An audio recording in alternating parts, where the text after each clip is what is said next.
La canzone credo fosse di Adele.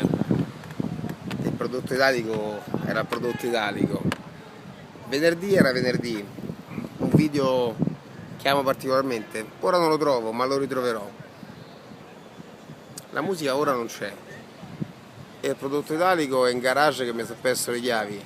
Ma c'è il nipponico vintage. Un po' diciamo in linea con il periodo, la crisi, il momento non facile. Ma venerdì è sempre venerdì. Io sono sempre io. Forse qualche grammo in più.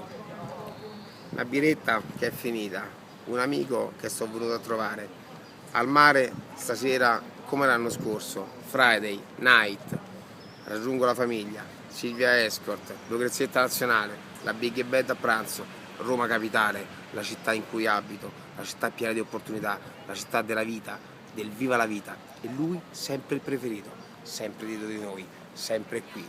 Ma di che stiamo a parlare? Ma che se vogliamo lamentare? Check ok, tutti i giorni, una città meravigliosa, una famiglia stupenda, un sacco di difficoltà che superate ti fanno sentire ancora più grande, un prodotto nipponico che sostituisce l'italico quando perdi le chiavi dell'italico, una musica che non ci sta perché lo stereo non ce l'avemo, una birretta che sta nello stomaco, qualche grammo in più a fa stazza, a fa massa e secondo te sto male, miracolato, tutti i giorni della mia vita. Amici, sempre presenti, ma di che stiamo a parlare? Green Foc, arrivo, viva la vita!